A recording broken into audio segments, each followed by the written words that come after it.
In Britain, I have told you that we have had a couple of serious issues regarding the parole board, whose job it is to decide whether it is safe to release murderers, and their job is to decide just whether they believe that the public will be safe or not. Recently, we've had two cases of grotesque sexually motivated murders where the parole board has decided to release them. In the second case, it's the one I've been dealing with a lot, the murder of Lynette White, which resulted in a terrible miscarriage of justice. And the problem with this, or part of the problem, is the victims of the miscarriage of justice were not given any opportunity to address the parole board or make it clear what they thought of this. And in my case, as a journalist who's written extensively about this case and appeared on TV and radio about it, I am potentially identified as somebody who was very seriously involved in exposing the miscarriage of justice and in dealing with the parole issue in trying to get the hearing in public. Now, the parole board has not informed me whether they have told Jeffrey Gafoor, that's the murderer, or his lawyers, that I was involved in trying to get this case dealt with in public. And I'm of the opinion that this has potentially put my safety at risk. How do you feel about the issues here, including that journalists may well not want to take up investigating such cases if they think their safety is at risk? Given this issue of parole, I think I was also perturbed, especially with the issue that the family or close friends of the victim were not involved. So perhaps the formation of this parole was anyway with utmost maybe good faith, and also it can serve a good purpose. But I believe with the exclusion of the family's victim, it is not doing any good to the people who are really offended. Because releasing a criminal who have just murdered somebody within a short time is also endangering the public, given that from the information or the findings we are also getting is that many of those criminals who are released from prison are likely to end up again back into prison within maybe a year or 2 years, having committed another crime. So I believe parole should make sure that they involve the public, and more so the close relatives of the victim before they release a person who have committed crime, such a grave crime like that one that was committed by Gafoor, whom you have said he has just been released. Let me just clarify. Jeffrey Gafoor has served 21 years in prison. The victim, Lynette White's family, have been given the opportunity to have their say. But this case is unusual because it's a vindication case. It's one where there is no doubt that innocent people were wrongly accused and wrongly convicted in some cases on this. But they, the actual victims of the miscarriage of justice and their families, have never been given the opportunity to address the parole board, which we think is wrong because they are actually victims and should be given that opportunity. So It is a slightly strange and different type of case, but that's basically what's happened. Does that affect your thinking at all? Yes, it still affirms what I had said, that close relatives and even the public. And in this case, I think the people who were accused wrongfully were the people who were supposed to be given opportunity to also participate before they release Gafoor.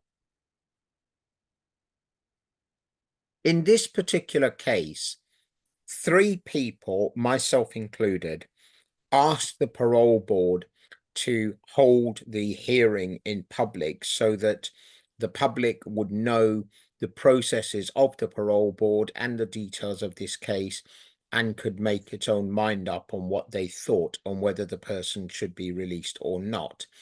That not only did not happen, but it seems that Gafoor and his lawyers were informed about the objection, certainly, and I'm not certain as to exactly what they have told him and whether I am personally identifiable as one of the 3 people.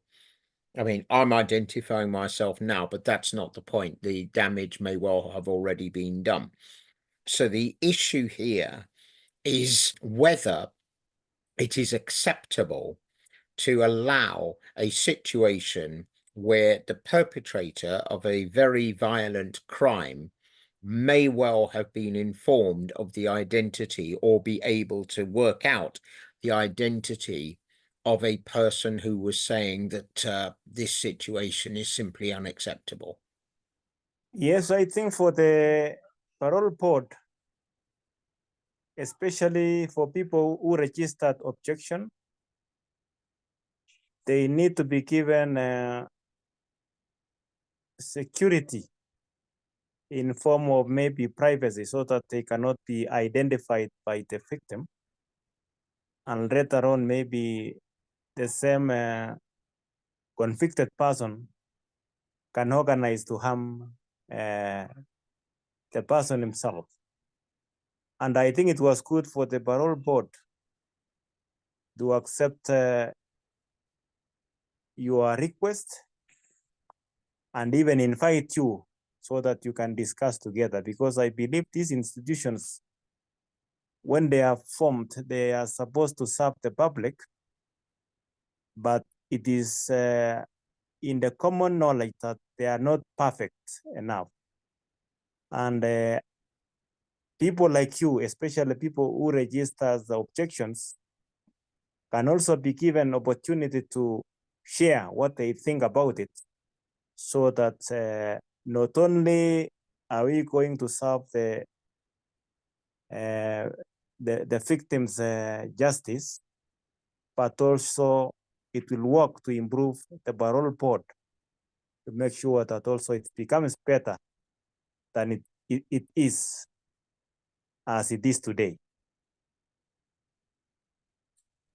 The parole board has not engaged with me about this. They've reached their decision to release Gafoor without talking to me and without telling me if I have been identified or am identifiable or not. I have had to contact them and say, I find this unacceptable and I want to know what you're going to do about it to protect my safety, not so much for myself, but for others, because I am deeply concerned that journalists will simply not look to investigate issues if they think that their safety is going to be at risk. Do you think something should be done about that? And if so, what do you think they should do to assure the safety of journalists so that the public can be informed? As I had given an example about whistleblowers, because I think the whistleblowers have a special way of how they are protected. Because when a whistleblower mentions maybe economic crime that somebody has said, they are not, their identity is concealed, so it is not given to the public, and even person who was reported is not able to know who reported him.